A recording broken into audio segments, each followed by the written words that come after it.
me and my son would started talking over the phone. We'd talk over the phone.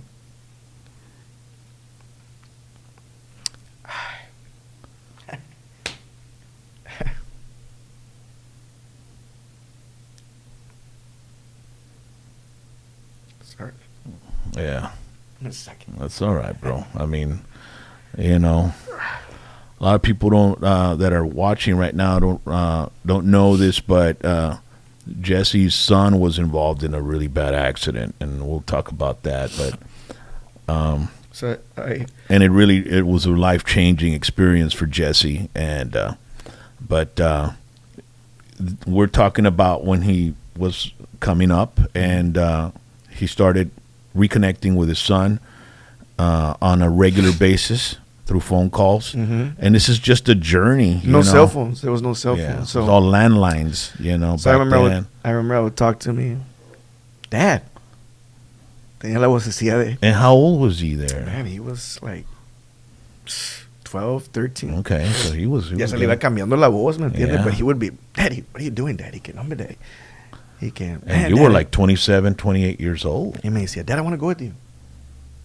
I want to go. When are you going to come down? And was he in Florida when he was Yeah, calling? he was in Florida this Okay. whole entire time. He was And he here. wanted to come out here. And But so then we started touring, bro, and we went to Florida, and he would show up to the gigs like super, super happy.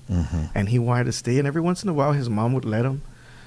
And then se quería venir conmigo. And his mom was like, nope. I can imagine. Yeah. So then at 16, Dad, please, Dad. I still have the messages, bro. Dad, please come pick me up. Dad, please come pick me up. Please, Dad, I want to move with you. And this time I was living in Corpus. I was already recording for Freddie Records. And I thought to myself, ¿cómo le voy a hacer? Pero no le voy a decir que no. So le hablo a su mamá y le dijera, déjalo que se venga. There's a good school here, Corpus Christi Carroll. He's in good hands. Le dije, I leave on the weekends, but I have somebody that can look after him when I leave, which is my roommate, Steve. Le dije, aquí no le va a faltar nada. He goes, no, okay, I don't really want him to go. But he was causing trouble back home. Just, he was being kind of like problemático para venirse. Yeah. Y se vino. He came to live with me. How old was he when he came to live with you? About 16 years old. 16? Okay. So I enrolled him in Corpus Christi Carroll.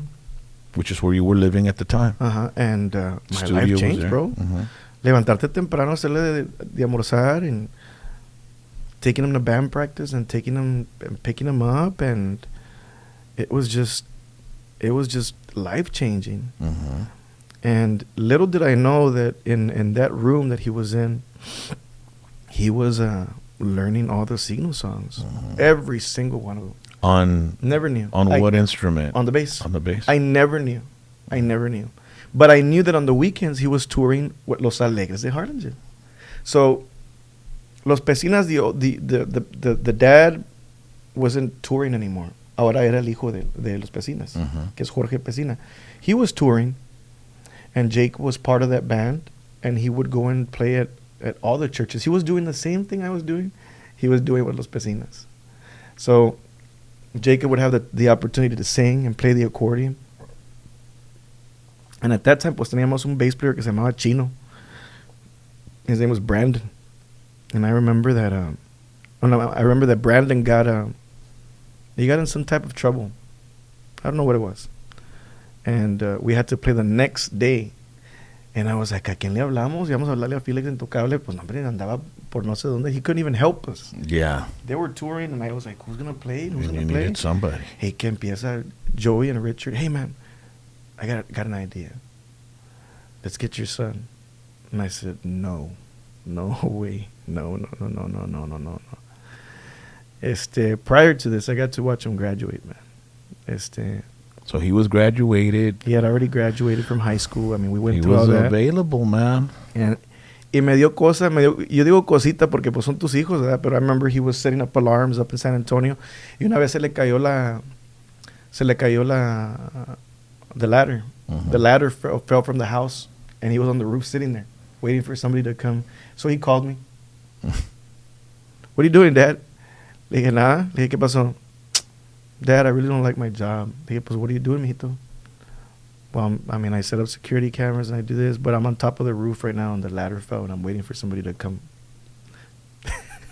Me dio un chingo de risa, ¿verdad? Porque Yeah. it was just funny. It was, and the traffic over here in San Antonio is crazy. I almost crashed.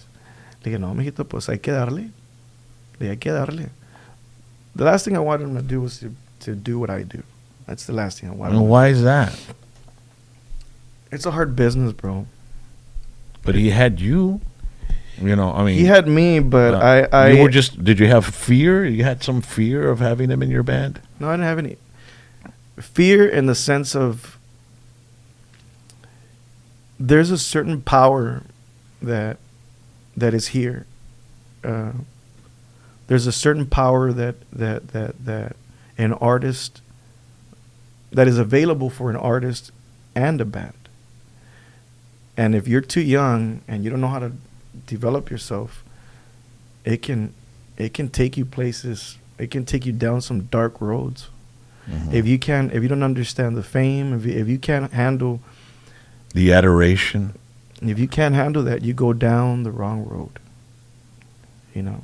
And you didn't want that. You can easily get lost here, and it's just there's so much peer pressure here. There is. And I just didn't want him. I wanted him to do something. I wanted him to go to school, but he was already working. So he wasn't even going to college. He was working. So then, well, let's try Jacob. You needed him. Bro, we didn't even rehearse. He knew them all. We got on stage, and he knew them all. Plus, he added, like, this magic. Then I went back to like, Gao. It was the youth. It was just like, what do I do? The youthness that he added to the. He would listen to John Mayer, Michael Jackson. Yeah, he was bringing in a whole other element to your music. He was bringing something else. And you heard it right away and felt it. And everybody would tell me. Yo le decía todo, me decía Lalo Reina, el esposo de Elida, me decía, bro, you're a kid, man, you're a kid. I said, bro, please don't tell him. No me los vayan a chiflar. Yeah. Por favor, le dije, no le digan, because he was really bringing something very special to the industry. Y no lo digo porque es mi hijo, pero la gente que son músicos saben. They know. Yeah. And we started recording albums, and music was always my therapy. Music was always my therapy.